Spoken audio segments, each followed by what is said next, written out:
We are all good to start.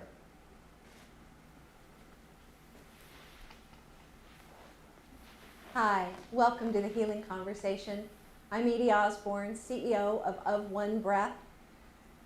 I've been preparing for this, it feels like, my whole life, and at least actively for the last several weeks getting ready to do this, and I keep thinking that the right words are going to come forward and I'm going to know exactly what to say, and I have to tell you that my whole heart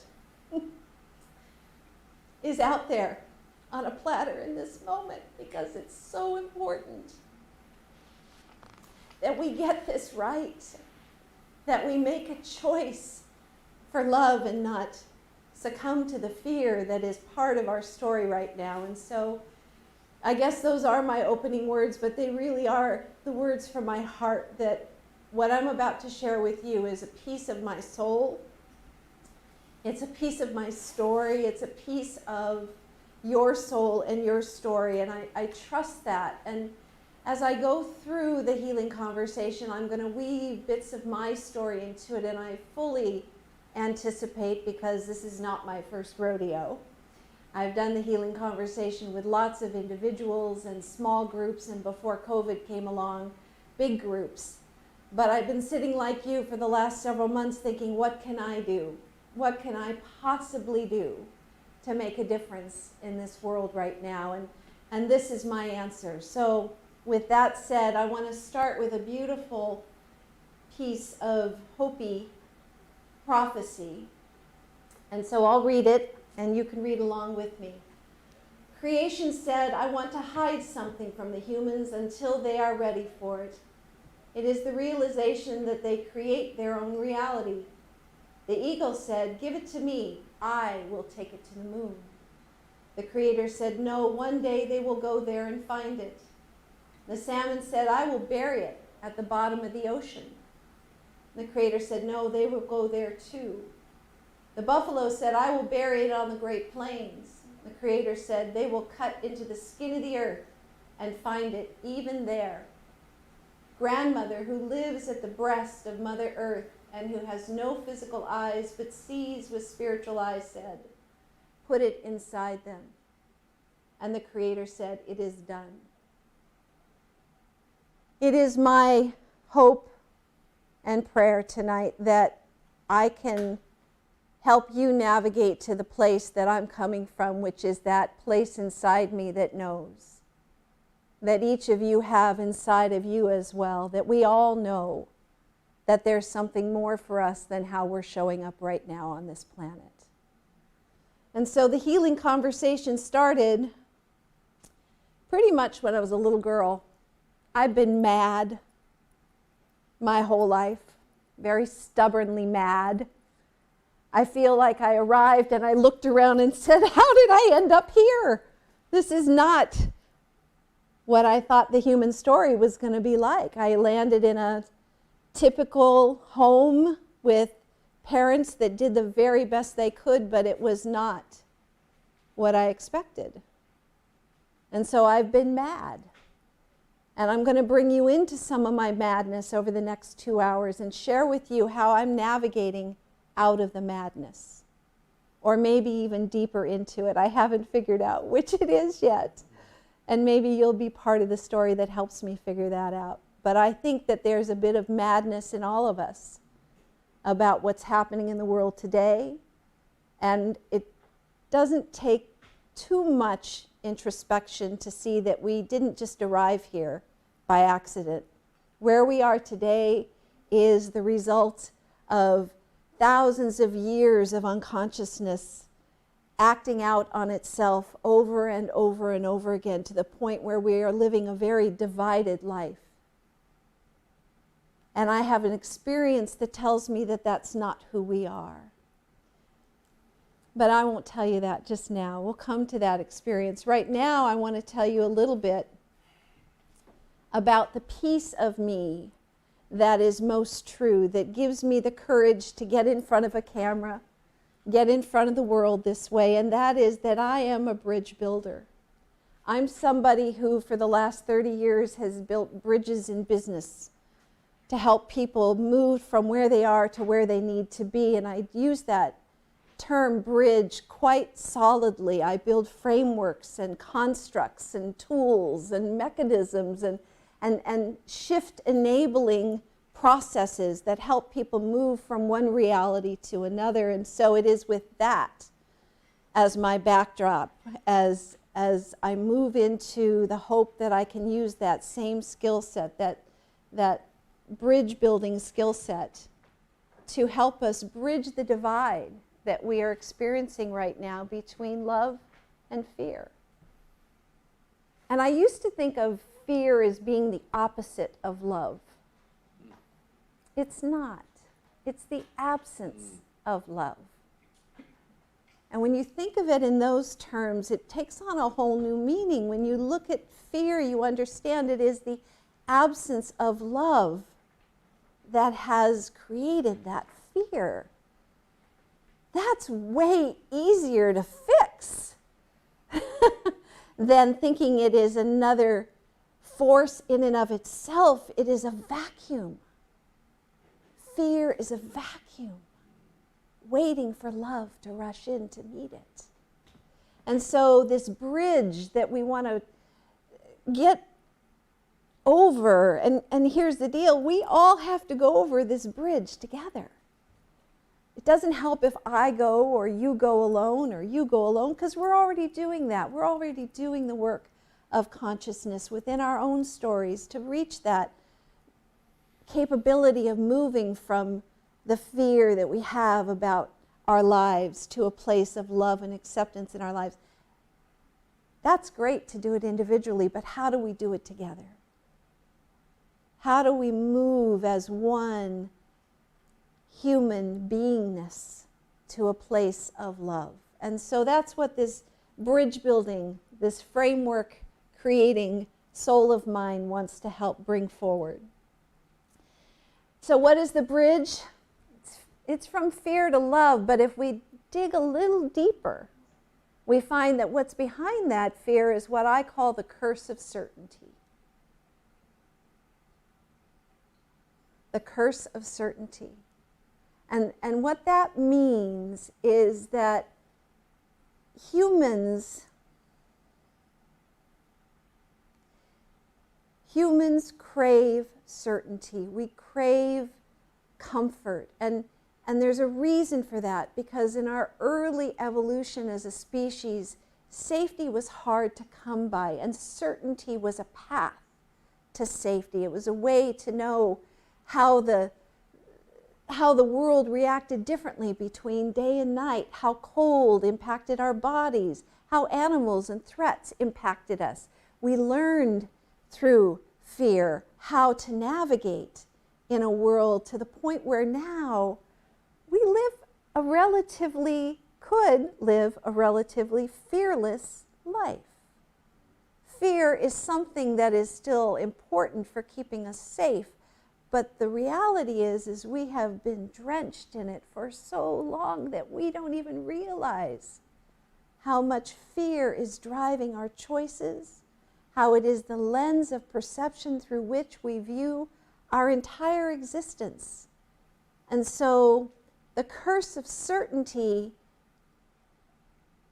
has become an impediment to our growth.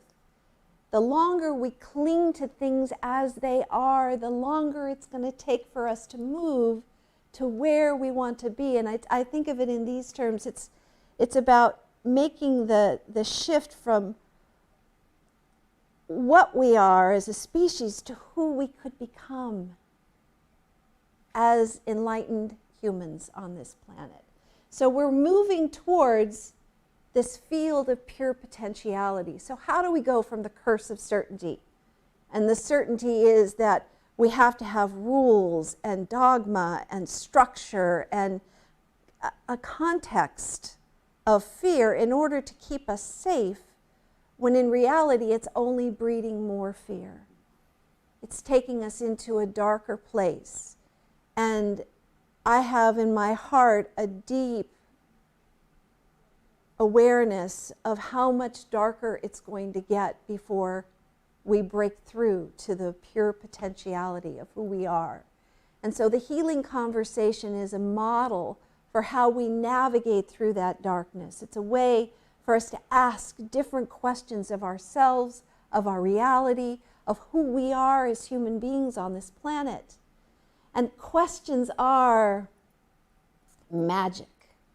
Questions are divine. And by the time we work our way through the 6 sessions of the healing conversation, I want it to be a master class in questions, asking different questions.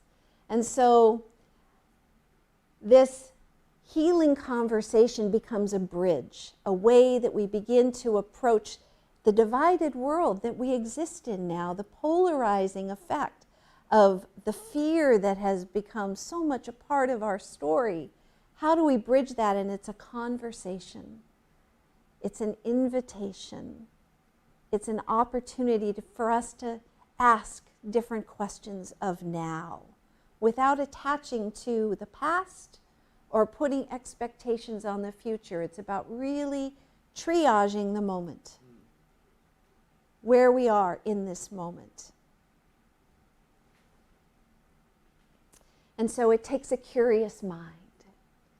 It takes a child's mind or a beginner's mind. It takes, do you all remember Laugh-In? Some of you are too young to remember Laugh-In. I'm looking at the younger humans here. But the older humans, I don't think I've ever been able to do this on camera, so I can't resist it. Do you remember Lily Tomlin? And she sat in that great big rocking chair, and she'd rock back and forth. And what did she say? My name is Edith Ann, and that is my name, so I'll just pull that one out for now.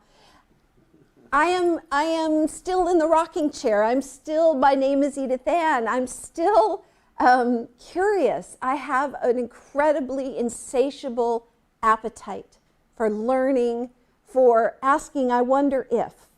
And anybody who knows me more than 10 minutes knows I'm always on I wonder if. And so it takes a curious mind to really enter into the healing conversation. And in doing so, we tap into a very rare commodity in the human story, and that is our innocence.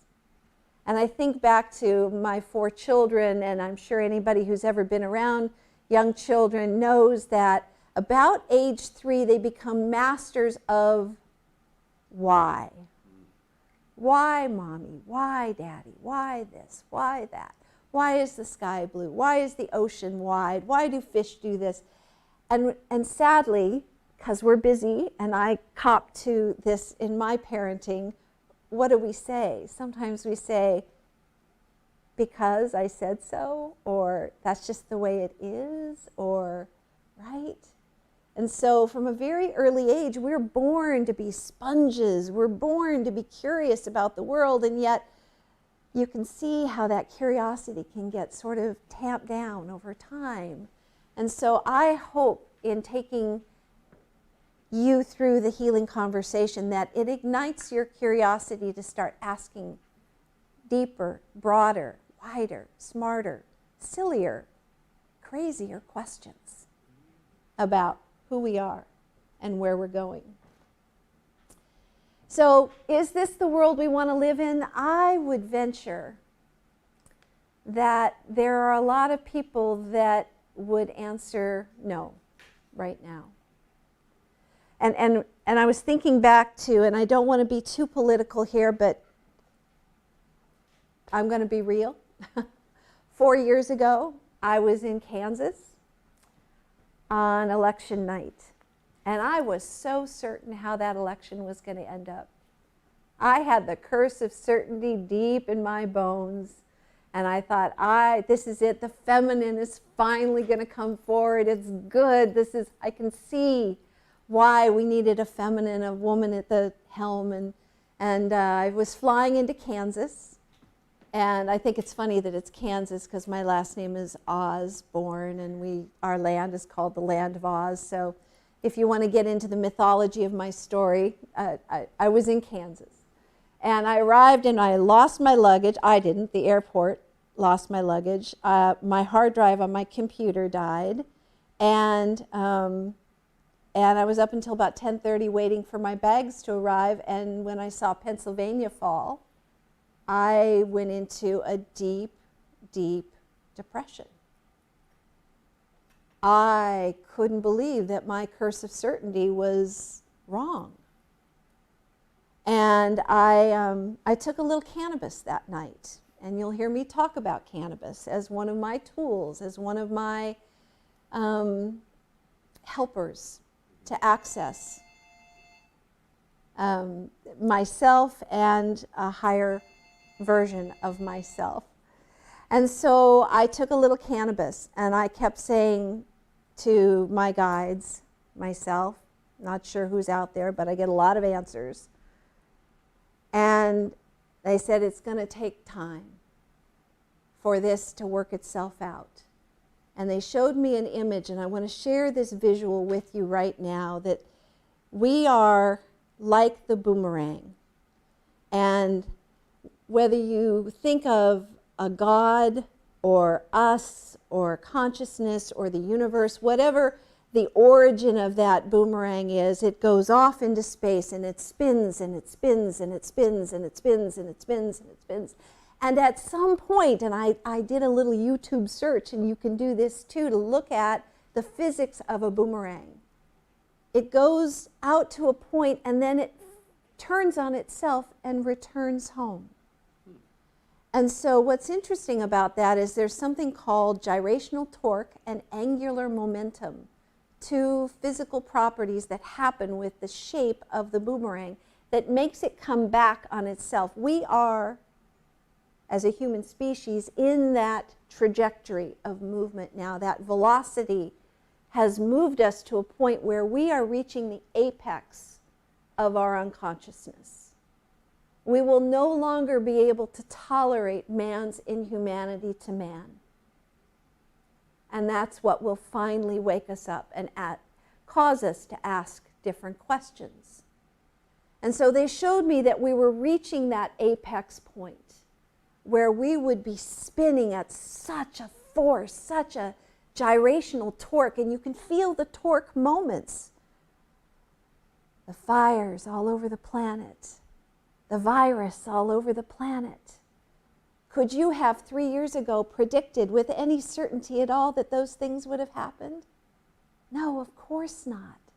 We are in an unprecedented time of change, of shift, and it's palpable. We can feel it now. We can see things from a new perspective that before we just sort of assumed everything was going to go a certain way. But now I see myself looking at everything and curiously asking, okay, what's going to happen next, right? Who had the 2020 bingo card with murder hornets and cocaine crocodiles? And I mean, we are in just wacko times. And what I saw with this trajectory shift that's happening at the boomerang is that unless you are in the center of the boomerang, if you're on the fringes of certainty, you're going to feel that torque in ways that being in the center protects you from.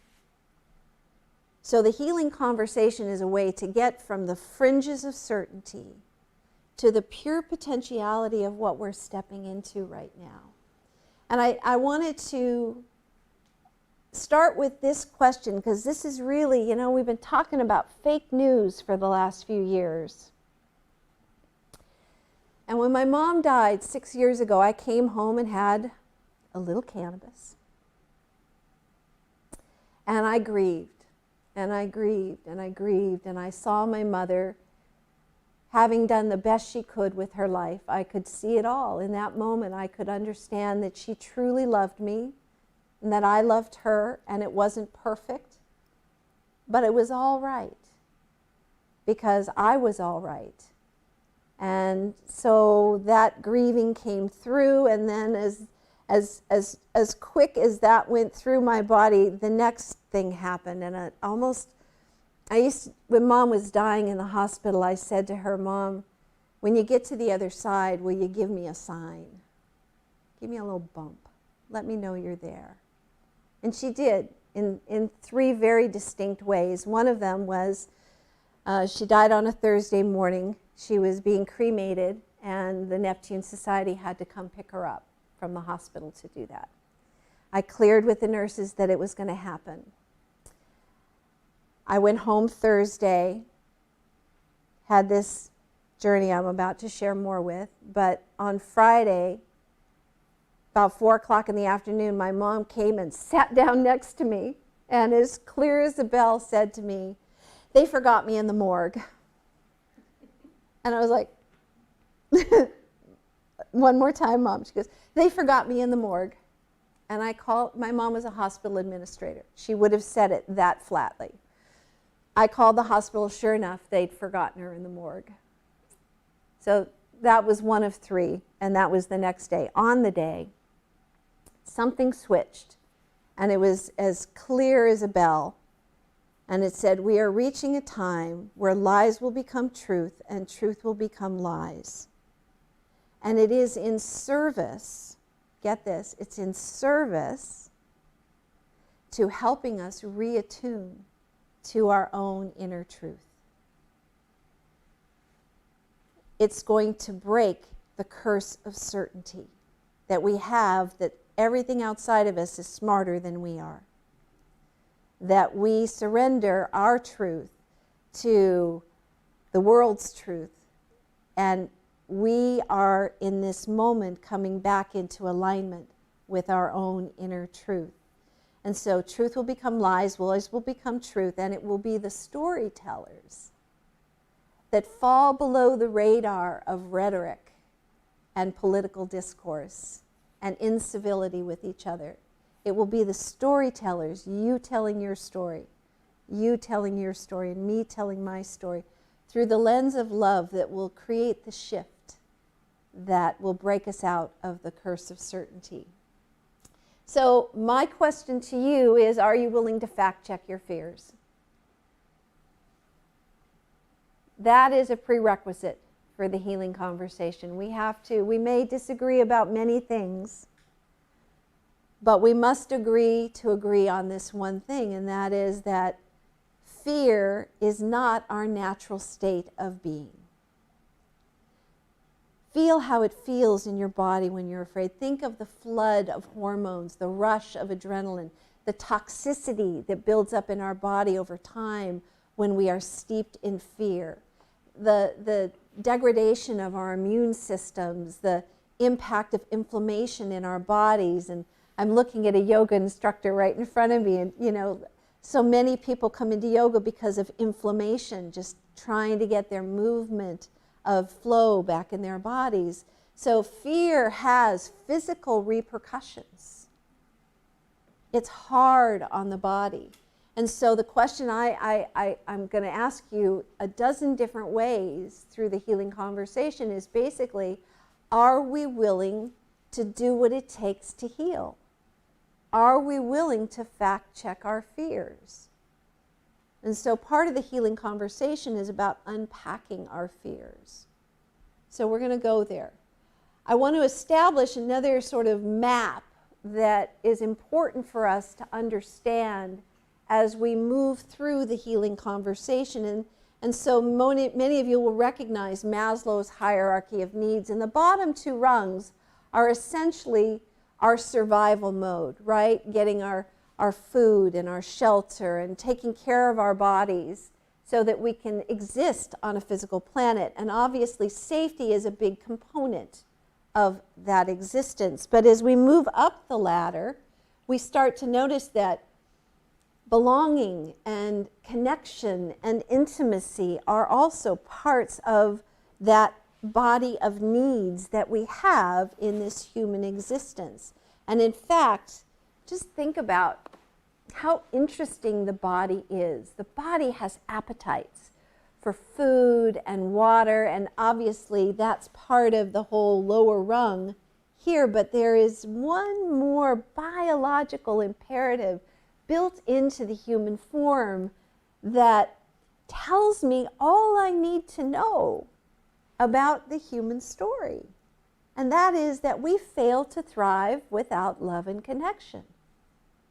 It is as imperative to our survival as a species that we figure out this piece of our physical and metaphysical reality. And so Maslow did a really good job of saying, yeah, we need love and belonging as our foundation. And from there, we move into a place of sovereignty of soul, of well-being.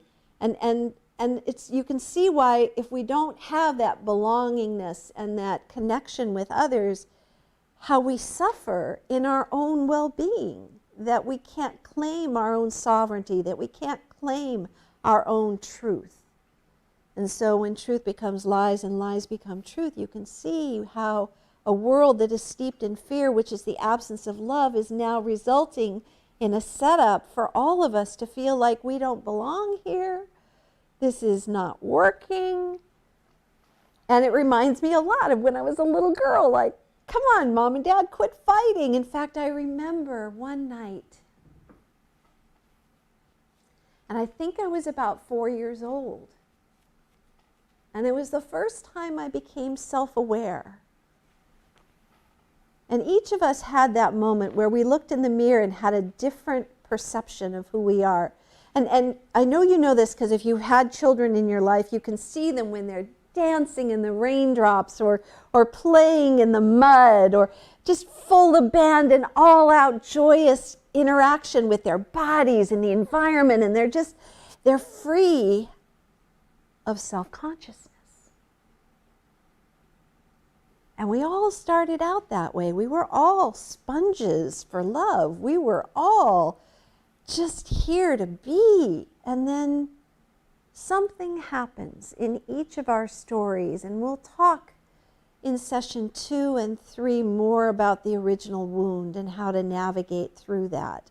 Because in that wound is our medicine, is our sacred gift, our superpower that we were brought to this planet to explore and nourish and expand into. And we're missing so much of our pure potentiality as a human species because this hierarchy of needs is in such disabuse for the amount of fear that we're existing in the world today. And so we move up the ladder and we get that esteem under control, and then we start to realize I am the master of my own destiny. And that's where we become sort of self-actualized. We don't blame others for our problems. We move from victim to master of our own story. And I didn't realize this until I did some deeper study with Maslow, but he had more in mind when he laid out this map. And so he talks about, you know, the difference between living at the bottom end of the rungs and the top end, and it's palatable and palpable how people are, some of us are thriving during the pandemic and others are just surviving. And you can see it all right here in this imagery, why this is happening, and this is not acceptable. This is also another way to think of the curse of certainty. When you're in survival mode, you need certainty. And when you are self-aware and self-present and master of your own fate, you don't need so much certainty. You can live with some ambiguity and some uncertainty and some movement in that boomerang effect. But if you are living at survival space, as so many of our countrymen in the United States are going to go through in the coming weeks, that's intolerable to me. So when my mom died and I got the first download, I began to process so much of what was happening in the world through that perception of fear and lies, and where's the truth, and how do we navigate to truth? How do we find truth again? What is true and what is not true? And so the healing conversation has some perspectives about truth that I'm gonna ask everyone who's hearing my voice to challenge me on, because this is my hypothesis, that truth lines up with love and fear lines up with untruth, with lies. And so as I go through this, I want you to check in with me and just, when I say this is what truth feels like, feel into it for the love versus the fear. And I think by the time we get through the healing conversation in total, I think it's going to become really clear how discernible truth is when you have the right lens of perception on the question. So moving into Maslow's hierarchy of needs, I've added my own sort of secret sauce to how we move up the hierarchy. And to me, I think curiosity is the key. Curiosity is the way that we begin to ask a different outcome for ourselves. Now, Maslow went on and he said, once we get to self-actualization, there's one more step. And he wrote more about it after he first published his original hierarchy. And he says that next step is self-transcendence, where you figure out pretty quickly that you've got you figured out, and now it's time to put all of you out into the world. And so I see us shifting from a me focused to a we focus. And I see those of us that are ready for the we focus beginning to recognize that we have to go into the depths of our story, our human story, and lift each other up. You know, so much, I'm not wearing a mask right now, and I am sitting in a studio with everybody wearing a mask. And so I have deep gratitude that you are all willing to make that sacrifice for your well-being and my well-being as well. It is unthinkable to me that we are arguing about masks right now. But it could be about any of the other rules or dogma or construct issues that we exist in today. We would find something to fight about, no matter what. Because we have just gotten so accustomed to living in a polarized world, and it is time to shift out of that polarization. So my question to you is, if we're going to talk about fact-checking our fears, is the following. What do we actually know, and what is our big toe? What do we actually know, and what is our big toe? Now, I use that kind of fun, big toe, but toe stands for our theory of everything. And if you ever watch the movie The Theory of Everything with Einstein, not Einstein, Hawkins, Stephen Hawkins, I watched it 6 times.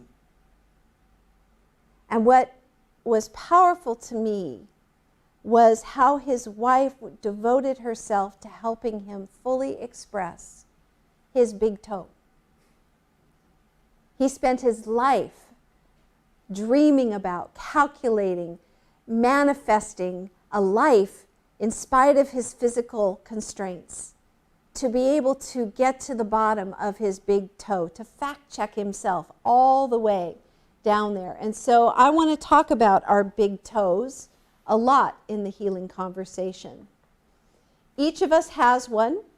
It's usually an accumulated body of knowledge that has come to us through our upbringing, through society, through our experiences, good, bad, all the different ways that we have experienced ourselves in the world informs our beliefs about that world. And that theory of everything becomes our sort of GPS. It's our go-to. It's the place that we land when we're trying to navigate through uncertainty in the world.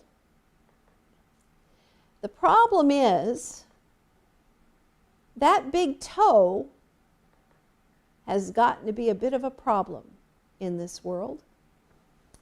We have so much certainty about how life is supposed to go, what it's supposed to look like, that there's a right way and a wrong way, a good way, a bad way. And so I'm going to tell you a little more about my story. I was baptized Catholic. I had that special Catholic juice poured on my head. Now you all know what I'm talking about, right? The little sprinkle baptism.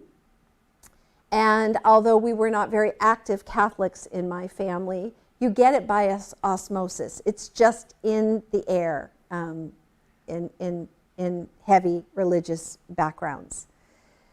When I became a teenager, I decided I liked the music at the Evangelical Christian Church because it wasn't in a foreign language. And so I went to that church. I went to summer camp, and everybody was getting baptized because that was the thing you did at church camp when you're 12 years old. And so I called my mom and I said, Mom, I want to get baptized. And she goes, you were already baptized. And I was like, okay. And so I looked up at the youth pastor there and I said, I was already baptized. We got this. And he said, oh, no, you have to do it our way. That's the only right way. And I was like, okay. And he says, you need a full immersion, John the Baptist baptism. I was like, okay. All right, Mom, I got to do it again.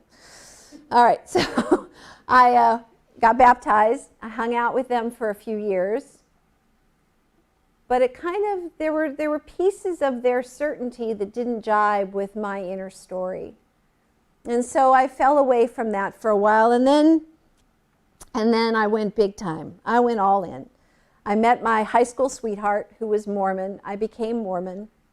And for 15 years, I was steeped in a certainty that is pretty special. I loved being in the church. There were many wonderful humans, and I felt connection and love and community in ways that I hadn't felt previously in my life. But they too said I had to get baptized again because I didn't do it right the first 2 times. And they said ours is the only one right church, and so we have to do it the one right way. And even in that moment, there was a little bit of a grate on my soul. But I was all in. I loved the guy, loved the people. So I went ahead and 3 times, each time thinking, I've done all the right stuff. I've got certainty now, right? If I follow these rules, I'm going to be okay.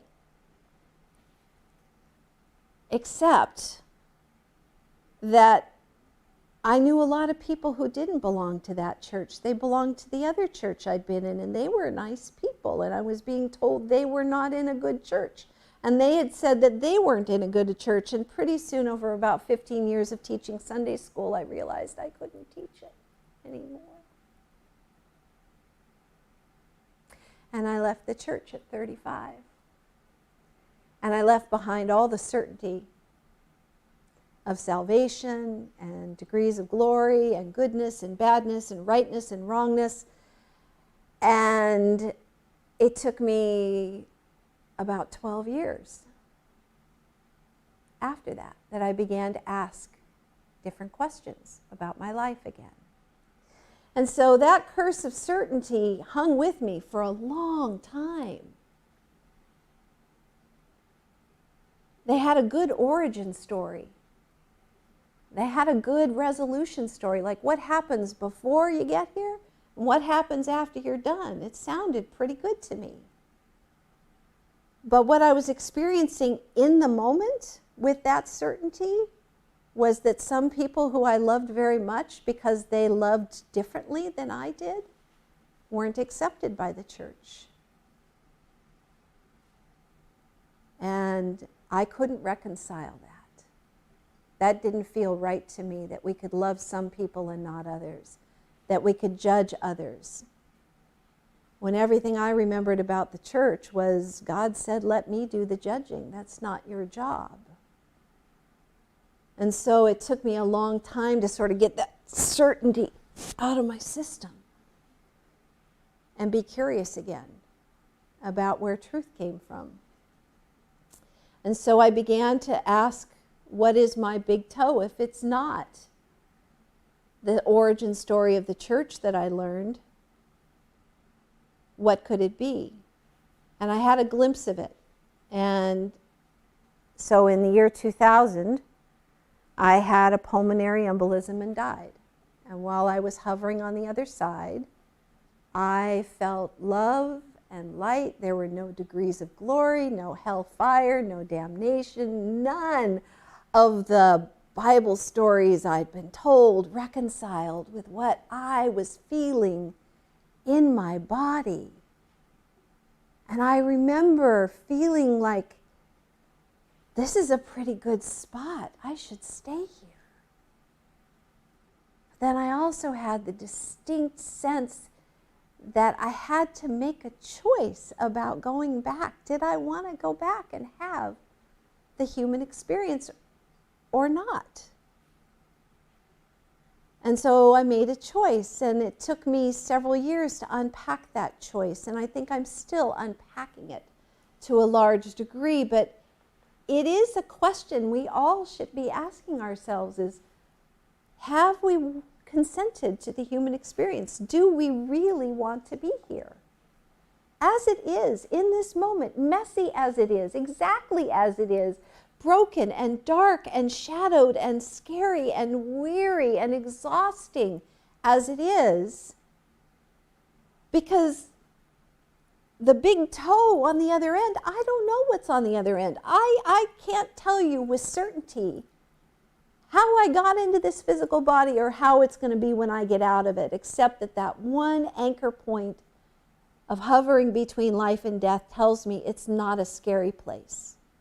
It's going to be okay. So that means I don't have to live a life in fear of that. Wow, that changes the dynamic for the here and now. So, here we go. What does my body tell me is true? And so I believe there is an innate wisdom tucked inside each and every one of us, even in our amnesia of it, in our forgetfulness of that capacity to feel, to know deeply who we are and why we are here. And for me, it has just one law. The logic of love. We are beings of love. Our bodies tell us that we are beings of love. Think about it. We fail to thrive without it. Do we need any more scripture on top of that? Is the golden rule enough? That's what I came down to, is the golden rule is enough. And if there ever was a superhuman being on this planet who brought us that message, it was the same message, that the golden rule is enough. So how do we move everybody up Maslow's hierarchy of needs? How do we all go from that curse of certainty to our pure potentiality as a species? I think that's a question worthy of asking. And it's the only one I want to be focusing my time on. For whatever time I have left on this planet is, how do we heal the divide? How do we trust each other again? Because right now we don't trust. We don't trust.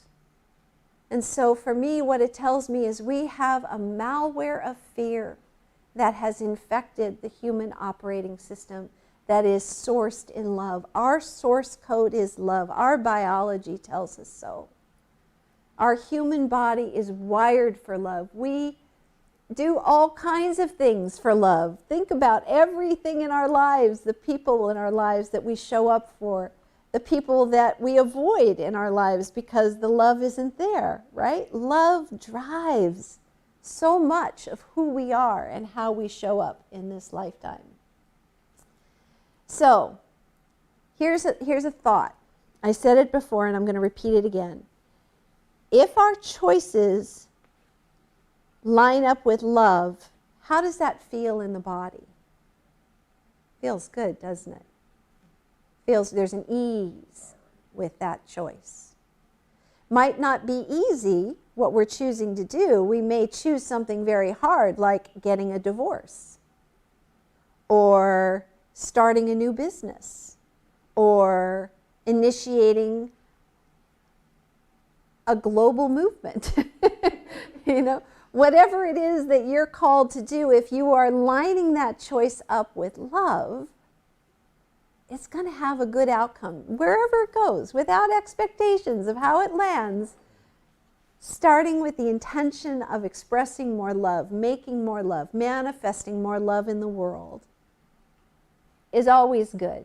It's always good. When we make choices based in fear,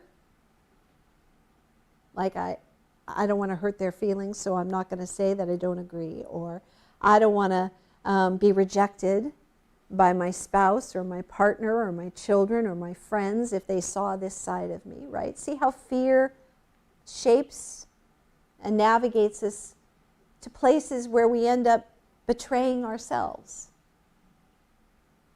One of my dear mentors said, all betrayal is self-betrayal. I didn't like him when he said that. I really liked the idea of making other people wrong for how my life ended up. But the more I sat with that, I realized, and I know you know this, all the times you overrode your own intuition, your own gut instinct, your own true knowing about something. You went ahead, I don't want to disappoint, I don't want to hurt, I don't want to, right? And the reality is we've created such a codependent society that we have no individual sovereignty. We are really locked into this dynamic of thinking of taking care of ourselves as being selfish, when really taking care of ourselves is being self-full. And it gives us the capacity to be available to help others. And so there's a big piece of the healing conversation that has to start inside each and every one of us. And so change that comes from within is empowering. Change that is forced from outside is disempowering.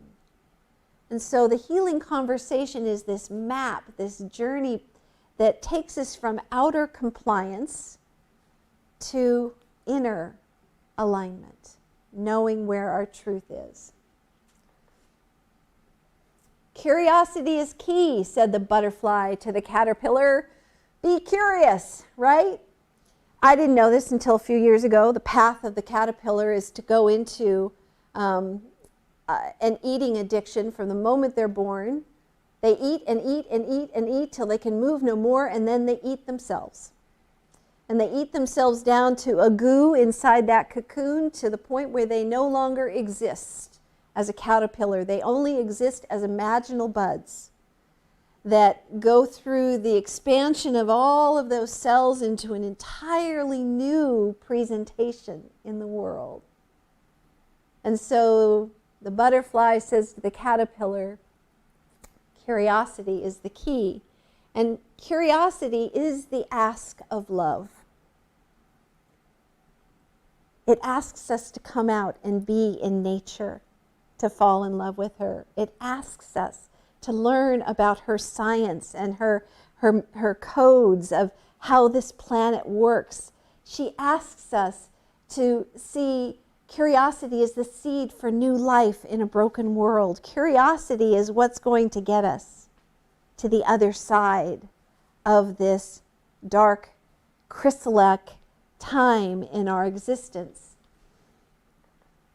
So part of the chrysalis includes coming into our own bodies. And I love words.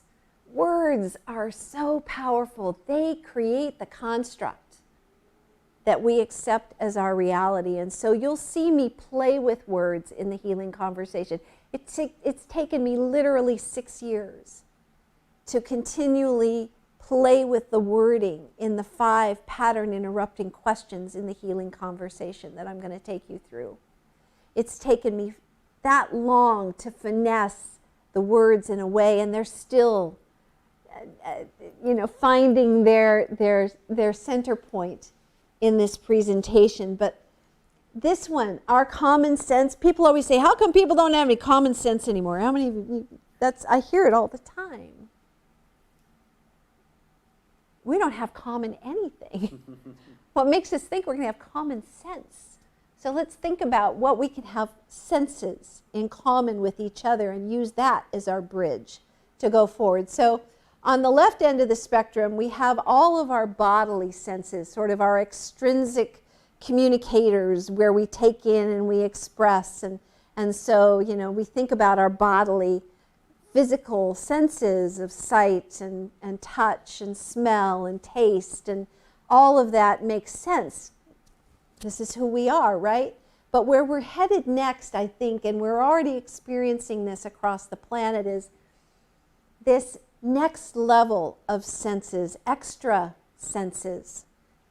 And just as it took us time from infancy to physical mastery, wherever that is, to sort of get used to eyes and ears and nose and mouth and, all those senses, it's going to take us time to learn these other senses. And in the book Stealing Fire, they talk about flow states and ecstasis. This is the level of sensory perception that we are migrating to, and I believe that we are in this chrysalis moment to go inward, to really trust our inner wisdom about those senses, to start to have them more. It's funny talking to people about what it feels like to have a channel open where you feel like you're accessing something beyond yourself.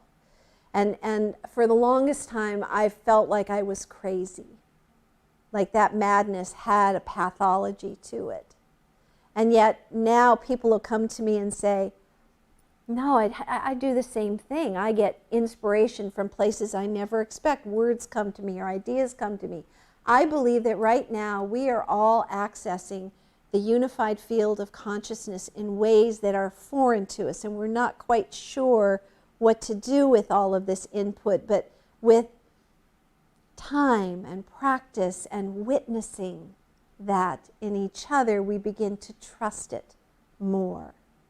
And that's also part of the new trust of pure potentiality, that we have it within us to navigate our way to a higher level of expression on this planet by seeing what it's doing within our own bodies as we're beginning to open up and feel things in ways that we haven't previously. So I hope this is starting to make sense. I want to share with you that it isn't just the woo-woo people talking about this. Science and consciousness are merging into this beautiful constellation of new ways of looking at the way the human body communicates out into the world. And so they do magnetic resonance studies, and they've figured out that there's a certain amount of electrical field that just exists around our hearts. And if you've done any research around heart math, you know this even better than I do. We emit things that we cannot see, we don't yet completely understand, but it's measurable. It's a kind of truth that lines up with our bodies, right? And so this gal wrote about this group, University of Kassel, that's shown that while the chest area of an average person emits only 20 photons of light per second, someone who meditates on their heart center and sends love and light to others emits an amazing 100,000 photons per second. That's 5,000 times more than the average human being. And the difference between those two is meditation, intention, focus, awareness, going inward, navigating the inner landscape as effectively as we navigate, as a sommelier does, wine in the cellar. We're learning to navigate, the sommelier is coming to life about the energies in our inner cellar. We're starting to really begin to understand and dance with these energies in ways that we hadn't previously. So my big toe, my theory of everything goes something like this. We are living out loud our path to consciousness. The more we speak about consciousness as part of our everyday lexicon, the faster it's going to begin to ignite curiosity across the planet. That there is a way to navigate out of the curse of certainty into a field of pure potentiality. And in doing so, we reach what I call the age of consent. There are two levels of consent to the human experience in my theory of everything. I feel we come from a unified field of light, much what I felt when I was in that altered state with my pulmonary embolism. So we come into the physical form to have a boundaried existence. Now pay attention to that word boundaried, right? We were not physical before. We had no boundaries. We wanted to feel. We wanted to have edges. We wanted to experience a body and what that feels like. And so there is sort of an implied consent that you're here, you got a body, you said yes, you're here.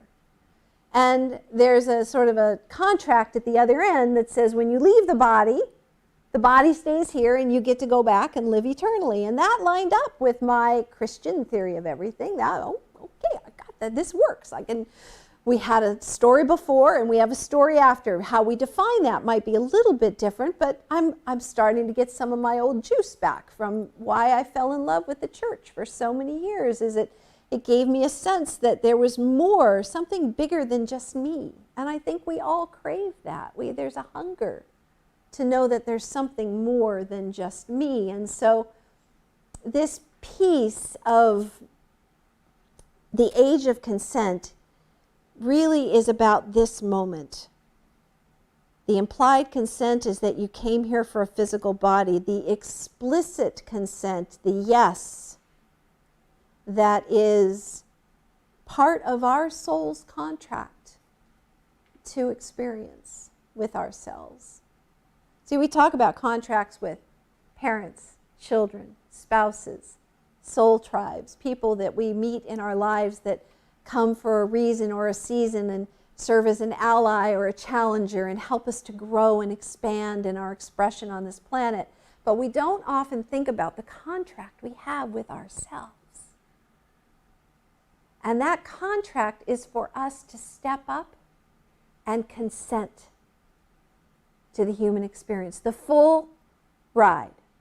Not smorgasbording, I'll take the good parts. Don't really want to take the bad parts. This is a big movement. To be able to look at your entire storyline, your timeline, through the lens of love and appreciation for all the trajectory shifts of loss and found and diversions and job losses and ego deaths and all the things that happen in the human story, and look at them all and say, what a ride! It brought me to now, right here and now. I don't have to carry any of the grief forward, and I don't lose any of the joy buried in that grief. I get to bring it all into the here and now. This is the age of consent, where we get to say, I am here because I want to be here. Now, when I do session 3, I'm going to talk about a time in my life where I didn't want to be here. And I know we've all hit that barrel of the bottom of the barrel sometimes in our life. It's just part of the human story that we get to feel all of it. We signed up to feel all of this. And here's the thing about source code of love. Love only knows expansion. Fear is a contraction. Love only knows expansion. So even when we experience fear, it has deep inside of it a DNA of love. There is still a source code of love, even in suffering, even in trauma, even in man's inhumanity to man. Now that's a big leap. it's a big forgiveness. And so that's a big part of the healing conversation we have to unpack together. Because right now I can look around our storyline, our collective storyline, and think there are some things that seem pretty unforgivable. Children in cages at the border comes top of mind for me right now. And yet we tolerate it. Look at us. I don't have any stretch. I don't feel like I have any impact there. We tolerate an awful lot of man's inhumanity to man. But we are breaking ourselves open in the process. What we're going to experience in the next 2 months is the collapse of our tolerance. And so even in trauma, you can see how love moves us forward. That torque, that angular momentum, it's intense, it's deep, it's at times overwhelming, but in that chaos, we stop feeling like the world outside has the answers, and it causes us to go inward and trust again. So when you can hold the view that love is the source code, there's room in that theory of everything for everything to be a movement of love, even loss, even unconsciousness. Because in our unconsciousness, we get to fall in love with life. And that is an expansion of love. So, as I laid in that hospital bed, trying to get my head wrapped around what had just happened to me and that brush with death, and 17 days of morphine helped a lot too. I did a lot of journey work while I was in the hospital. And this phrase came through to me, and it became the lens of perception through which I see everything in life. Life happens for me, not to me. Life happens for us, not to us. We are not victims to this story. We are students of it. And when you can think of it in those terms, that even the hard stuff, if I approach it as a student, I learn the lesson and I move past it. How many times have we recycled through the same lesson, the same type of love or lack thereof in our lives, the same type of money issues in our lives, the same type of feeling worthy or belong, or all the ways that our woundology manifests over and over and over again. And it's because we are not learning the lessons of our story. We're still thinking that life happened to us, not for us. And so the healing conversation is a step beyond that. It takes us from student to master, where we master the learning, where we don't have to keep repeating the same storyline over and over and over again. We catch ourselves quicker. We go, oh, I've been here before. I remember what this feeling of unease is like. And we stop betraying ourselves. And yeah, sometimes to the outside world that makes people look at us and think we're flakes, or we're not living up to their expectations. That codependency gets rocked to the core when we start to really own where our truth is, right? But when life happens for us, not to us, when we are in alignment and sourcing our free will from love, not fear, wherever we go next is the right next step. And sometimes in this world of uncertainty and letting go of certainty creates a lot of open field potentiality and not being sure. Miss Higgins, I think you've got to turn your mute button on. Thank you, love. Is that on? Yes, it's on. I can hear you and I want you muted. Thank you, sweetie. All right, so life happens for us, not to us. And that means that the emphasis for us is to focus on our timeline.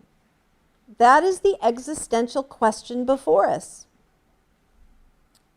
Are we willing to fact check our fears, recognizing that they are a product of that timeline, that so much of who we are is a product of the set and setting of our birth, the lottery of our birth, where we were born, who we were born to, the beliefs they had at the time we were born, the world we were living in. I think about my parents and my dad and the wars that they lived through, and my grandparents and the Depression, and you could see how their fears, digested through the lens of life happens to me, not for me, gets passed on, gets projected. There's so much study now on epigenetics, on how children and grandchildren of Holocaust survivors have sort of a different DNA structure because of the trauma that is baked into their DNA now. It's not hard to figure out that this is going to have to be a conscious, consenting experience for us to move out of that ancestral wounding, that deep trauma that we carry collectively. And so much of the grief I think we're feeling right now during COVID is the presence to the collective grief. And by what we're going through in the next couple of months, that's going to be taken to its highest voice, the loudest, in the silence of death. We should be more afraid of not living in this moment than dying in this moment, because in our being fully present in this moment, we are present to our mortal existence. We are present to the potentiality of having a different outcome than what we're living right now. That grief, that shared grief, is the path to our humanity. It's going to be hard, but we will get through this, just like what it feels like to give birth. And so, gentlemen, forgive me if I drop into the feminine in a really deep way. There is a reason women have a slightly different take on how the world should be run. We know what it means to surrender to something bigger than ourselves. I'm looking at the other mama in the room here. And I remember going into labor and feeling like, even with all the months of classes and prep, like, oh my goodness, miscontrol is out of control here. I had no control, zero, of what my body wanted. I'd like a rest now. No, I really need a rest. No. So all that to say, this chrysalis, this dark time that we're in, this place where we are coming through the birth canal, it's dark. It's really dark. But we have to trust our bodies. Know how to do this. That there's some part of our source code that knows how to get us through this. That's why I'm optimistic. I don't think we're coming to the end. I think we're just coming to the turn point where that boomerang is going to keep spinning and it's going to just find itself right back to the lap of love again. And the first half of the arc was unconscious, and the second half of the arc is reaching its full potential, right? So how does it feel to be sitting at the apex of pure potentiality? See, that's what I'm waking up to every day. That's what I see for us. That's what I hold as truth, because I've done that to myself over and over and over again. Times where I've woken myself up from an old pattern, an old unconscious way of being in this world, and catch it faster now. Not perfect, certainly still human, but we catch it faster, and we suffer less as a result. We become masters of our own story. And so, to fully embrace one's light is to invite the collective consciousness into the physical embodiment of love. I hear the term enlightened a lot. I have a really childlike definition for it. That enlightened is the simple act of being in integrity with your own light, with love. That's who we are, love and light. That's it, beings of love and light.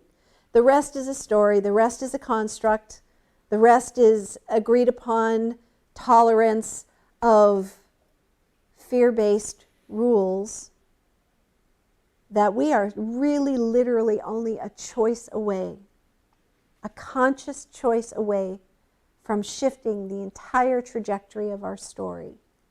I know it because I've lived it personally in my own choices, making different choices for myself. Each and every one of you has done it. If we can do it individually, we can do it collectively. But we have to be willing to have hard conversations with each other. People we don't agree with.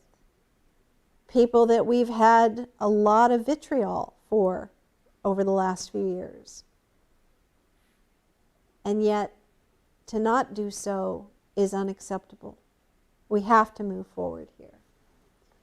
So, trust your sacred GPS, your inner guidance system. Invite your curiosity. And stay present to the questions I'm going to ask you. But promise me you will not try to answer them.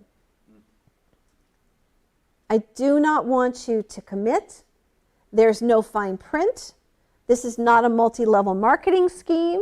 I don't want you to commit to anything in the healing conversation. I want you to just sit with the potentiality of it.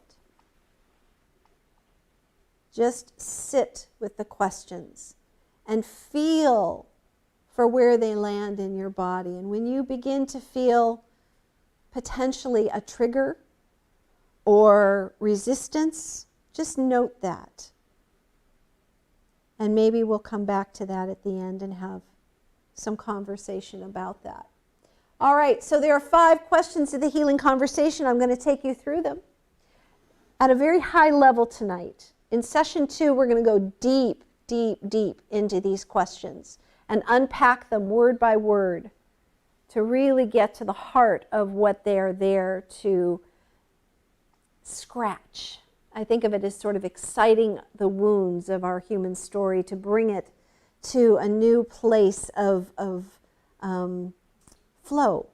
You know, it's a technique used on old scar tissue. They'll come in and they'll scratch it to get blood to flow into that region again. These questions kind of do that. They excite the blood flow. So question number 1 is, are you ready for the healing conversation? Now, the pleaser in me, the good little girl, says, well, of course I am. Everybody says that. Of course we want to heal, right? That's obvious. But you know what? The wounded parts inside of us say, not so fast. I want my day in court.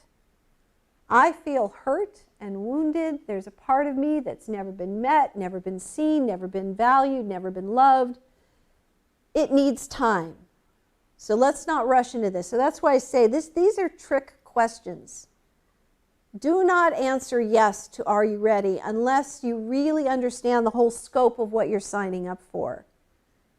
So that takes us to question number 2. Do you believe we can live in harmony? Now, 2 years ago, I was a little restless in my soul, and I'll talk about this more on our 3rd session, but I went on a walkabout. And I bought a little RV and took off for a while. And I went up to total strangers in RV parks, and I asked them, do you believe we can live in harmony? And some of them had Trump signs, and some of them had, you know, no Trump signs. It was a mixed bag everywhere I went. And you know what was interesting is no matter who I talked to, they all came back with the following. I'd like to believe that we could live in harmony. And I sat with that. And after a couple of RV parks, I thought, I got to ask a different question. Because people want to live in harmony, but something's getting in the way. Something. So I asked instead, and this is why words matter, hear the difference between just the subtle shift in do you believe we can live in harmony to what would we have to believe about each other to live in harmony? Right?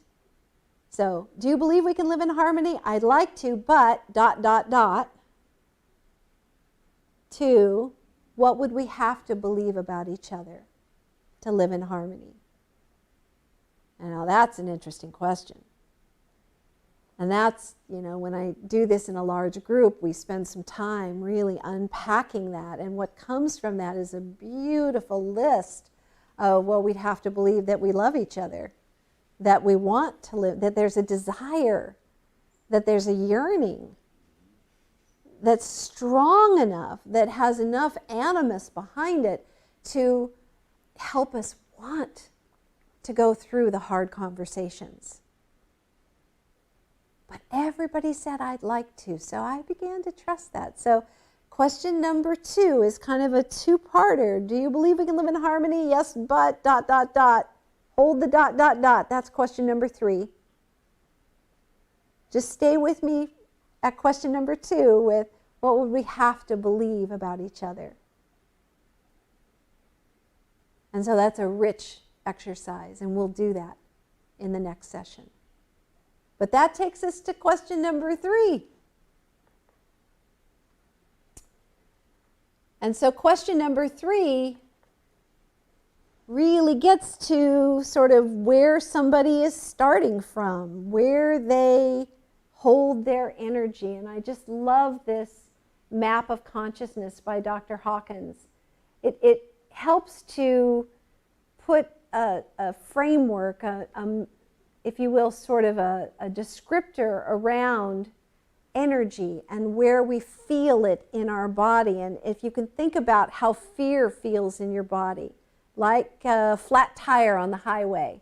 You go from singing that song you love to, whoa, right? You can shift that quickly with the right inputs to the story. And so I've highlighted down below sort of where fear resides at a score of 100 to all the way up to the top where we like to say we could hang out, which is in that joy, love, and reason end of the spectrum, that we have sort of a rationale for being a good person, that this part of ourselves is happy. We feel better, more complete. We have a more loving experience of the universe, and our theory of everything is probably based in love and not fear and vengeance. And we don't have a condemning or disparaging view of our existence. And so I love this quote from Einstein. He says, the single most important decision any of us will ever make is whether we believe we live in a friendly or hostile universe. In the absence of proof, all we're left with is belief. Or as one of my mentors says, meaning making. We don't know what's on that origin story or that resolution story, and we can have a beautiful belief about that. But if that belief is sourced in fear, it's going to go against our biology. It's not going to feel good in our bodies. When we operate from a frequency of love, we feel better in our bodies. 528 hertz tone is the frequency of love, and they call it the DNA repairing frequency. That when we listen to 528, that our DNA gets reset back to its source code of love, basically removing the malware of fear that has corrupted our human operating system. So It's pretty important to get to what we believe about this universe. And so question number 3 is, do we believe what we know and know what we believe? Or another way to think of that is, are we willing to fact check our fears? And can we discern the difference between truth and bias? Now, bias is an acronym for believe it as so. So that's pretty wide umbrella, right? You could fit a lot of things under believe it as so. You could put religion under that umbrella. You could put racism under that umbrella. You could put the patriarchy under that umbrella. Believe it as so. There is a certainty about that belief that it is so true to them that it feels like truth. But I always have to ask, is it sourced in love or is it sourced in fear? If it's sourced in fear, it goes against our enlightened self-interest to attach to that. And yet, how much of what we're living in this world today is sourced in fear? The way our economy is set up is a scarcity-based economy. That's how come we have so many people living at the lower rungs of survival in Maslow's hierarchy of needs. We have accepted fear and the construct of fear that we live in, the economy of fear that we operate in, as acceptable. Even though it goes against our biology, our source code of love, and it makes us unwell. And disease is a byproduct of being unwell in society. We're not taking care of each other. And so getting to the heart of what is truth and what is bias is a lifetime of work ahead of us. Many generations to unpack the amount of bias. But in this moment, we're seeing it on grand display with the Black Lives Matter movement, with the assault on people who love differently than a certain construct believes is acceptable, people who dress differently, people who express differently. For a world that is replete with unique expression, look at nature as our guide to that. We have so little tolerance for unique expression within the human species. And that is an attachment to a certainty that is locked into bias. And when you get enough people with enough of the same bias together, it galvanizes into power and more structure and more illness within the construct. And so we have to be willing to fact check our fears about each other. I often wade into right-wing discussion groups because I want to understand. I want to be able to feel where the fear is. When I was in Kansas on election night, I was distraught.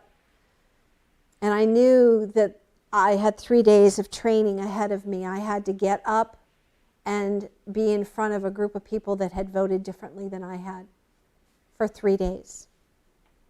And I'm not a very good poker player. And so I kept asking myself, how do I do this? How do I do this? And it finally became clear. It said, ask them what they voted for, not who they voted for. And then meet them there. And so one guy came up to me and he said, all right, Edie, I kind of guessed you not happy this morning. I thought, is it the red puffy eyes that gave you the first clue? I said, yeah, I have grave concerns about where we're headed. And I said, I don't need to know who you voted for. I'm curious what you voted for. And he said, I'm worried about the Farm Belt.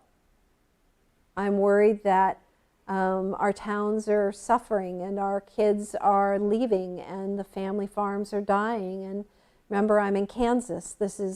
I'm right in the heart of it as he's telling me that. And I could meet him there. I could go right there with him. I'm concerned about that too. I think farming in general is a questionable practice, and we're going to go through massive changes in terms of how we supply food to this planet in the coming years. I may see it a little differently than you do, but if you asked me to be on a conversation panel about farming, I could go there with you, and all of a sudden it didn't matter who he voted for. And so I think it is that kind of conversation where we can't even seem to find middle ground anymore. We have to move to higher ground. We have to move to a place where we're not trying to make each other wrong, but stepping back, really, taking that big picture view and looking at the long term. Our indigenous brothers and sisters would say that they make choices based on the 7-generation impact of those choices. There's a wonderful movie out right now called Kiss the Ground, where they talk about we have 60 harvests left before we've wiped out the nutrient base of our soil, where we have to put so many inputs to the soil to get the kind of output that we're used to. And so the whole farming structure's got to change. There's so many ways that we're going to have to move differently on this planet. We don't have time to waste on this. We have to get to the bottom of our believe it as so's and fact check that bias. And so question number 3 is the question of the ages. It is the one where we will spend literally decades unpacking this, but it starts right here and now by acknowledging where bias exists versus truth. And if it doesn't line up with love, it is a bias. It is an externalization of truth. It is not coming from within. Because how many parents who were anti-gay until their gay child came home? And you could no longer let it be out there. It was in your own heart that you had to confront that curse of certainty about what's true. We're going to experience that in a myriad of ways in the coming years, where all the things we thought about what it meant to own property, that is, unless your house, as ours recently did, comes in the path of a fire. I was a climate refugee in a matter of minutes. I went from feeling secure and safe in my home to knowing that I was in the path of a wildfire. We are all going to become climate refugees. Where we grow food, how we live on this planet over the next 50 to 100 years is going to require vast amounts of mental capacity to think outside of the current limitations that we've placed on ourselves. We don't have time to be victims of our story anymore. We must go to school on our wounding. We must step up to the moment, to consent to the human experience as it exists in this moment. We are all here to triage everything, or who needs help. How can I plug in? This is think global, but put your heart and soul into local. Do what you can do.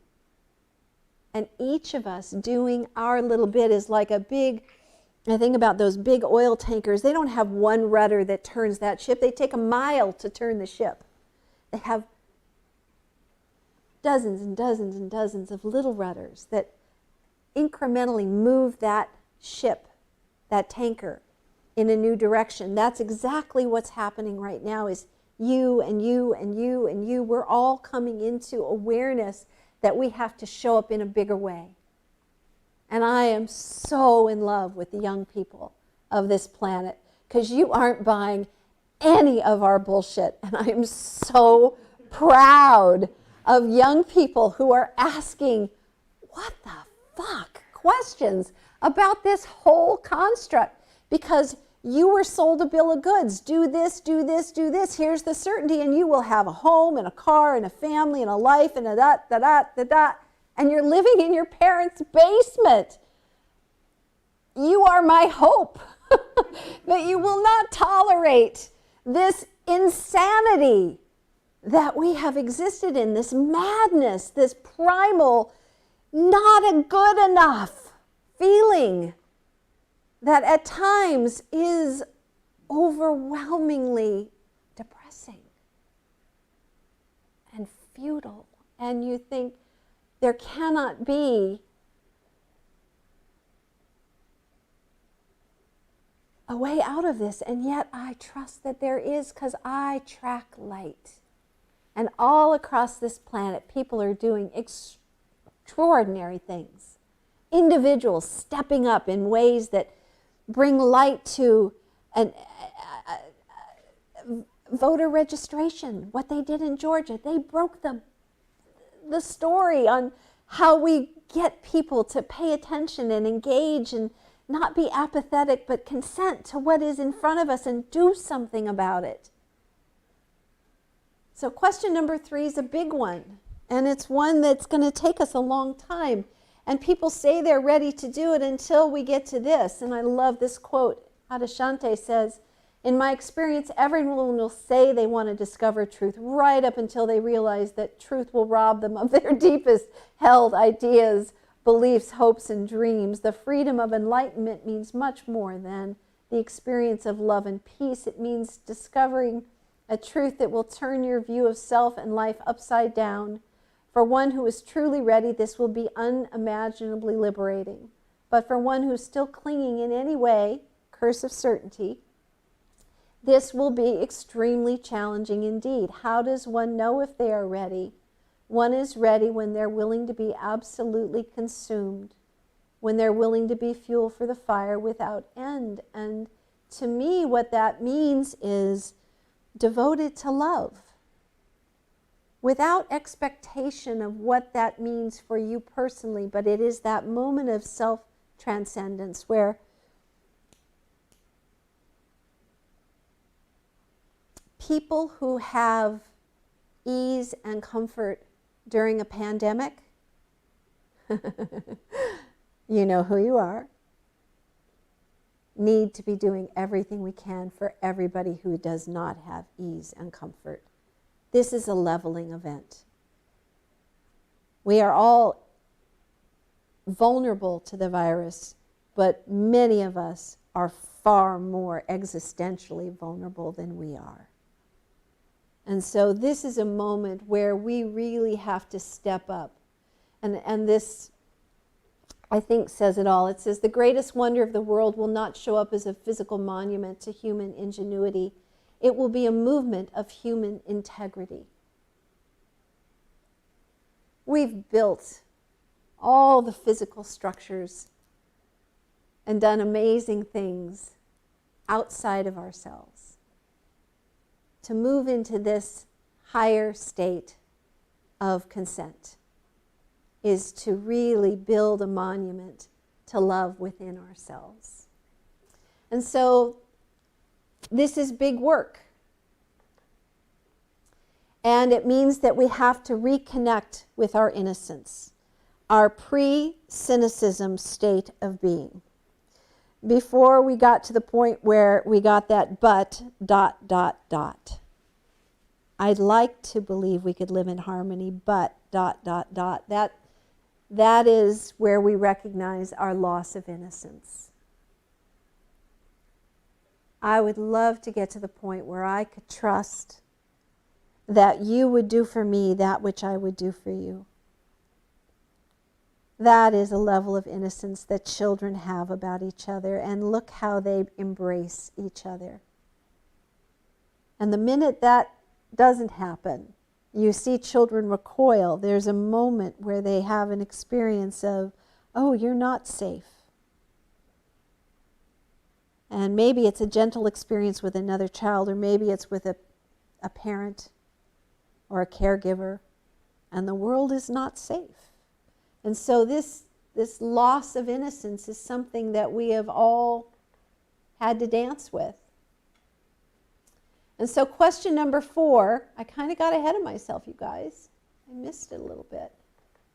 Let me go back. Question number 4 is the big one. It's the one that sort of is the whole question here, but we have to sneak up on it a little bit. Question number 4 is, do we love ourselves enough to heal? Not just fact check our fears, but really love ourselves enough to heal. And I would guess that some of you say, yes, but ... All of us have a but ... in there. And that ... is baked into the human condition. We've been sort of raised with the idea that self-love is selfish, it's arrogant, it's narcissistic, and that is a love based in fear. It is a love that asks the world to make us whole, instead of sourcing from within where we make ourselves whole. So do we love ourselves enough to heal is the work that each of us has to do. And I think we dance with it. We go through periods where we love who we are, and then the world gets hard and we fall back into old behaviors. This is where we address addictions. This is, addiction really in my mind is just the separation of us from ourselves, our higher selves, our truer selves. Living out of alignment with our highest truth creates a gap, a vacuum of fear, and we feel that fear with food, sex, porn, gambling, shopping, television, entertainment.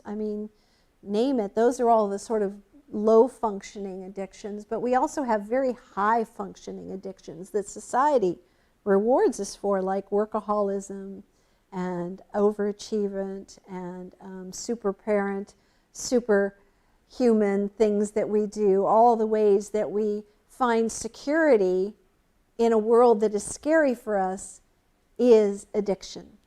And some of us take high-performing outcomes, and some of us end up in low performing. They really aren't that different. One just says, get me out of pain, and the other masks it.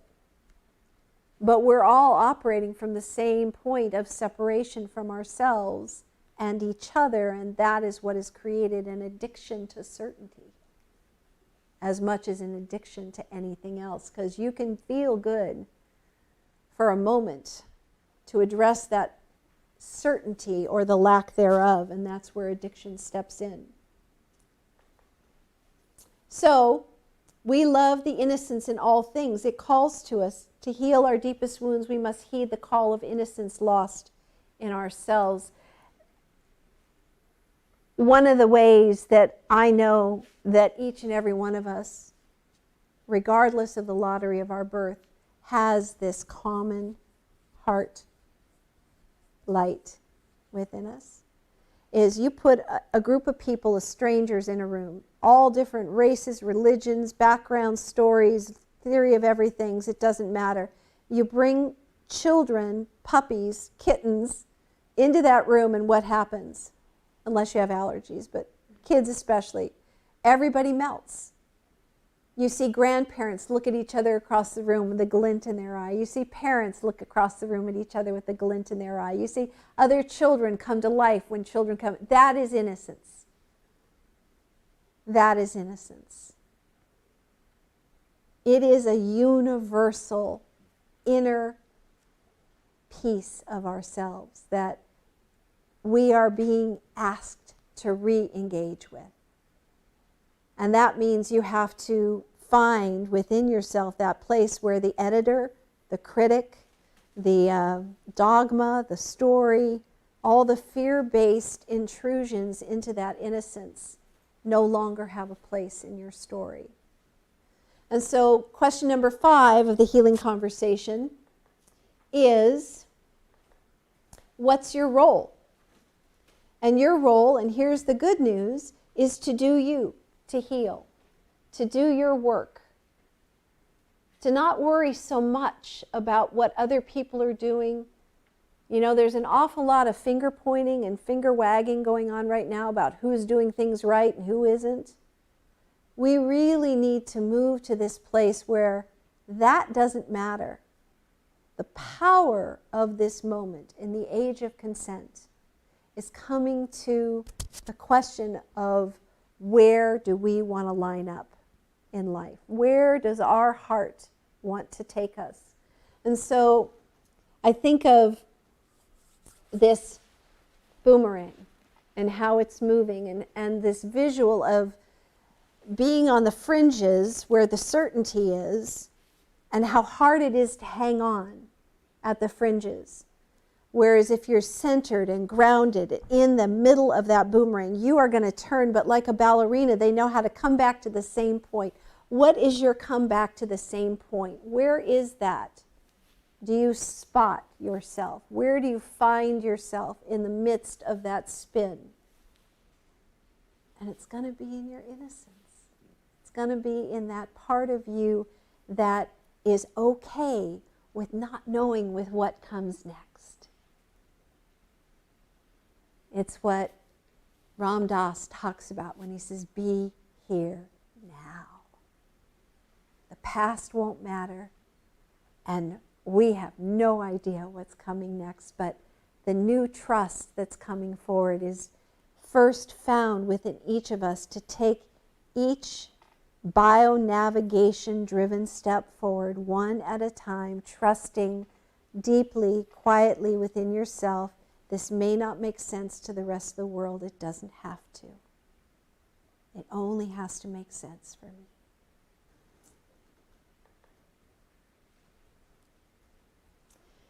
Can you feel it, my loves? The feeling of pure potentiality, the beckoning in the becoming, the awakening that invites the death of certainty. Notice the wise one standing by our sides. Notice there's peace in the heart of chaos, just a mindful breath away. To be alive, to witness this moment, to bring your soul's fire to the gathering, to feel your belonging in the sacred reveal it is ours to feel all of it now and forever. I don't know about you, but I don't want to go through the next 6 months being afraid of my neighbor. I want to feel like we are in this together. So I've initiated a healing conversation in my neighborhood, and it's focused on regenerative agriculture. It's the way that we're going to recover from the fires. Every single one of us has a neighborhood that has need in it. The way for us to show up in the healing conversation is to be a conduit for trust with each other. And I can't think of a more ideal catalyst for this moment than a virus that we can't see. So even for me, there's poetry in the virus. What it is, how it shows up, how it impacts us, the behaviors it's asking of us, that we must move from rugged individualism to a communal understanding that we don't get out of this without doing the right thing for each other, right? What a beautiful reset on the human operating system if we would allow ourselves to learn from it. To be students of this moment, not victims. Life happens for me, not to me. You just say that to yourself at the beginning of every day and you have magic all around you. Synchronicities, those little breadcrumbs to your soul show up, and they invite a different reality than one where we're looking for things to go wrong. At some point, you'll be asked to love the unlovable, forgive the unforgivable, and bear the unbearable. And the reward will be to believe the unbelievable. These are the conditions for your awakening. This is the moment where we are going to come into a time of deep, deep grieving. And with that grieving will have to come order of magnitude forgiveness of each other. And the way that we get there is by coming at it through the lens of love. As students, to go to school on our wounding, to go to school on our separation, to be willing to even look at how we're showing up from a place of love in the world, and ask even bigger questions about, is that love an ask, or is it truly an offering to the world? Because so much of the love we give is really just an expectation of validation. And that's because we're still sourcing love from outside of ourselves. This is a movement of consent. To really fall in love with yourselves, to cross the Rubicon of self-love. There's no turning back. There's no reason. And this is really it. It is in our own enlightened self-interest to step into this consent fully and completely. It brings more light to our life, and in that way, in that beautiful, scientifically proven way now, we can see how you being whole and you being whole and you being whole invites everyone around you to experience a different reality. And that evokes a curiosity. By your works ye shall know them. See, some of the scripture still holds very true to me. If I must fall, let me fall if I must fall. The one I will become will catch me.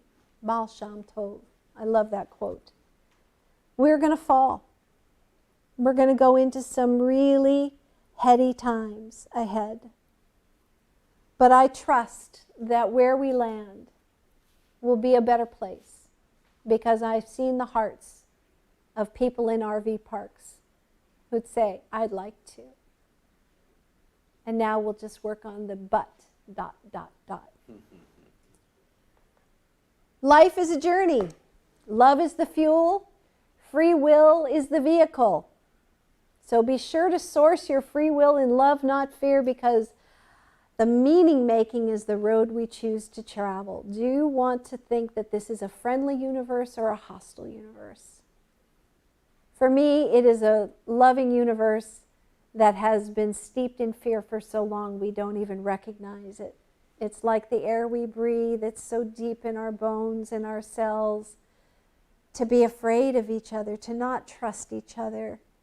And from that place, we operate in a world that creates scarcity for others, and in doing so, scarcity for ourselves. So many people said I couldn't wear a mask because it's taking away my freedom, and the truth is you don't ever get to be truly free until you source your free will in love. Nobody is free until we all source from love. So where do we go from here? That was just part one of the healing conversation. As you can see, there are sessions ahead. We're going to go deeper. We're going to have more conversation. But right now, I just want to open it up to some questions and get your,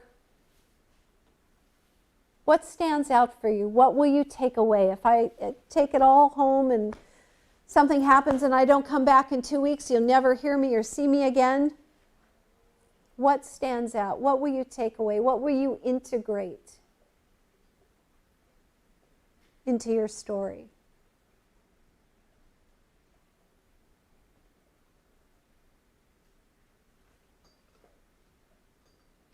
You guys can unmute out there in the ether land.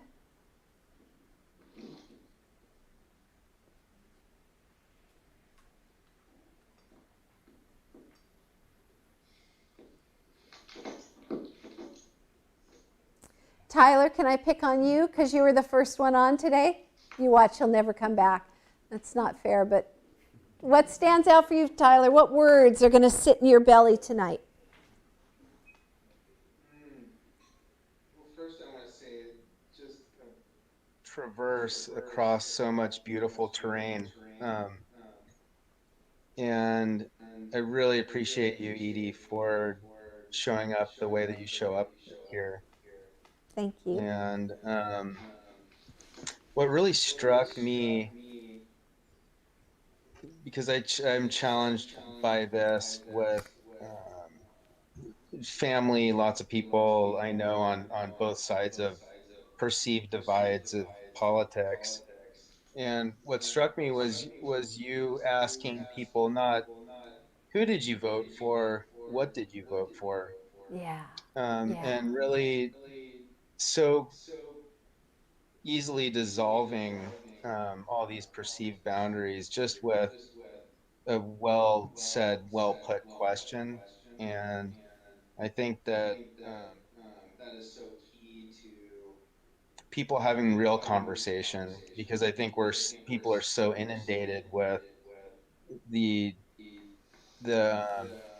political anger that's spewed forth on all the social media and the infotainment news channels and all stuff, and it's all designed to keep people angry and separated, and to find a good question like that to help dissolve those boundaries was really striking to me. So Can I give I you another appreciate one that. that's perfect for politics right now? As I said, I Mm-hmm. like to wade into some of the deep red meat conversations. And this one gentleman was really kind of coming after me and using all the wonderful words for people who think like I do about wanting everybody to have a good life. And you can hear my bias is big in this one. And he was coming after me, and I finally just said, why do you want to hate me so much? Not what do you hate about me, but why do you want to hate me? And he started to give me some. I said, no, why? What motivates you to want to hate me so much? And he went away for a few hours, and then he came back and put a comment in. He says, I think you're going to take away all the things that are important to me. And I said, so it's fear that makes you want to hate me? And he goes, yeah. And I said, can we fact check our fears with each other? And it changed the whole tenor. And so it is as simple as rethinking how we're interacting with each other. So Tyler, thank you for that observation. I really appreciate that. It's so important that we really carefully examine our own words that we're putting out there, because we can be as much a part of the mania as we can be part of the healing solution here. Who else has a comment, a query, anything? I have a comment. Yes, love. This is Jill. Okay, I'm still trying to think.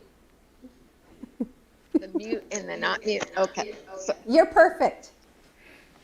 okay. What I took away this time with the healing conversation was it so simply represents love, and being in integrity is loving. Yeah. Yeah. And the harder it is, the more likely that's where you got to go. Yeah. Thank you. Thank you. There is an ease in this work. There is an ease in this work, but it's not always easy. But you don't second guess yourself when you follow that path of integrity, when you align with love, when you source your free will from love, not fear. You can trust that wherever it lands, even if it lands hard on another person, like ending a relationship or stepping back from somebody who feels unsafe to you for a time, it informs something on their end that is the grist for their soul's mill to work through. And I think for so long we have stopped trusting our own boundaries, our own, we came here to learn boundaries and we give them up so readily to others. And the codependency is a psychic boundary violation that we have with each other. And so, yeah, it's isn't always easy, but there is an ease when you come from that place. Thank you, Jill. Thank you. Mike, you looked like you were ready to jump in there a second ago. I was. I had a little illumination as I responded, having your response to the topic of innocence.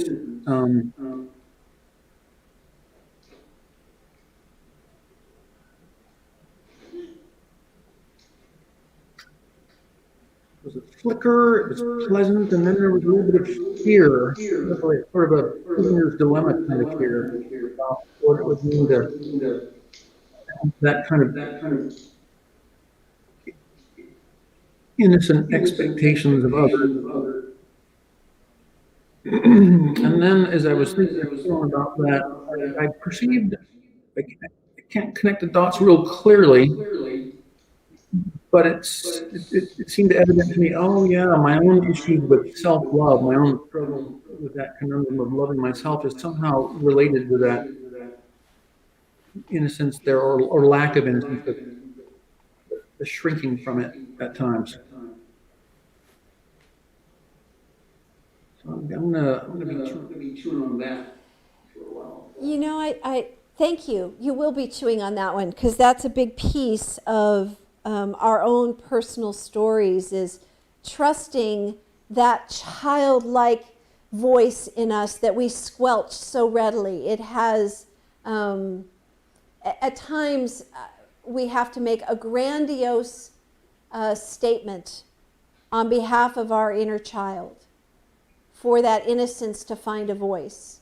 It's for me, it was buying a motorhome and going to Burning Man by myself. That was a moment where my little girl got to be in charge because she never felt safe to be in charge when she was little, right? So I would just invite you, Mike, to spend some time with that question of what parts of you are you not listening to? Because right now, for most of us, COVID has created a very loud inner echo chamber as our addictions are put at a high level of stress test right now. And in that same place of stress, there's also this younger voice that has more resonance for, hey, why not do what I want to do? The whole thing's coming to a stop right now. So there's a lot of freedom in the chaos to step out of the old story. How many people have decided they can work from anywhere? How many companies are changing their entire business model? I mean, COVID is really that imaginal bud place where children hang out. And so I would just offer this isolation, this quarantining that we're doing, especially over the next several weeks, where we really have to ease the burden on our healthcare system. I don't care what you believe about the virus or masks or anything. My mom was a nurse, and we need to do everything we can to take the pressure off of those beautiful superhumans.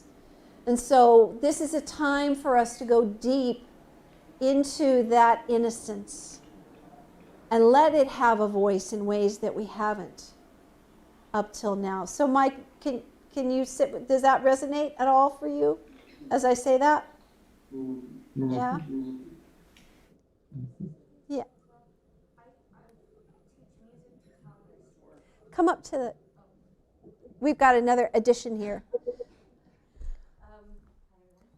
I teach an early childhood music development program, and I hang out with birth to 5-year-olds as much as I possibly can. Not a lot of that going on in COVID right now, but when you started to talk about innocence and the way that children will disarm a room of strangers. Yes.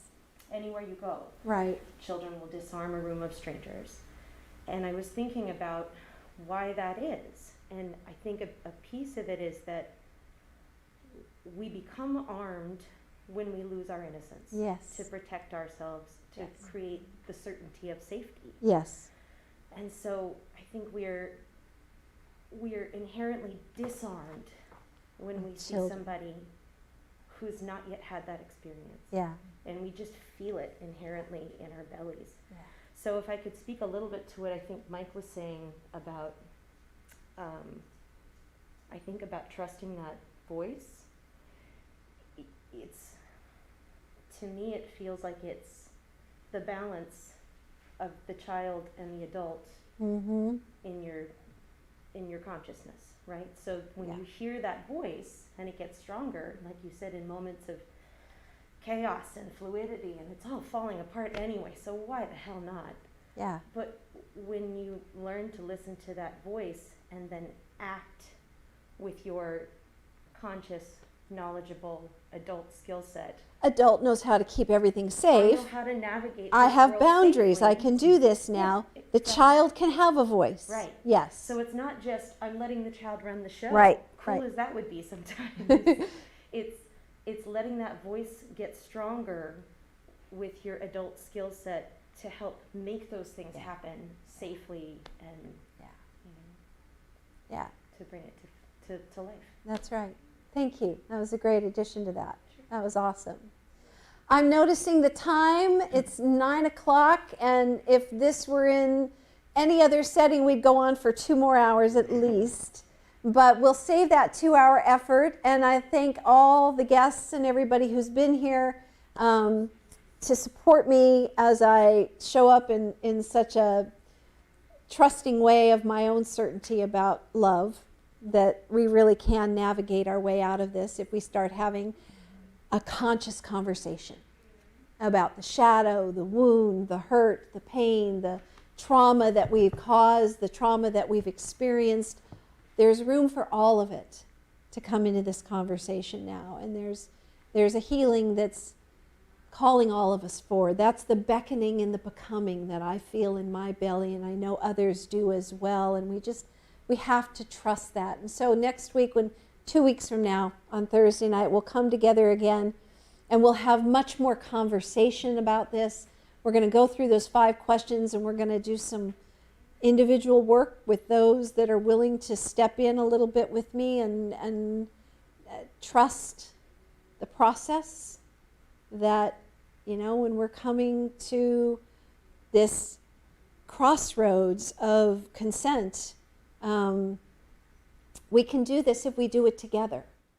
It's going to be much easier if we, you know, rather than, you know, being at odds with each other, we lock arms and heal in community. And so thank you for stepping up with me tonight, for being part of the Healing Conversation community.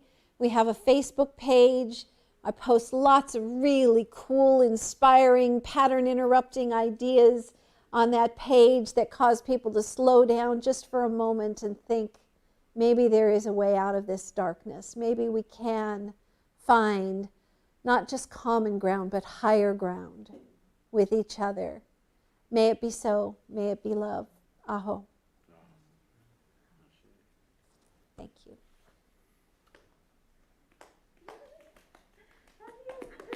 Did we do that thing just now?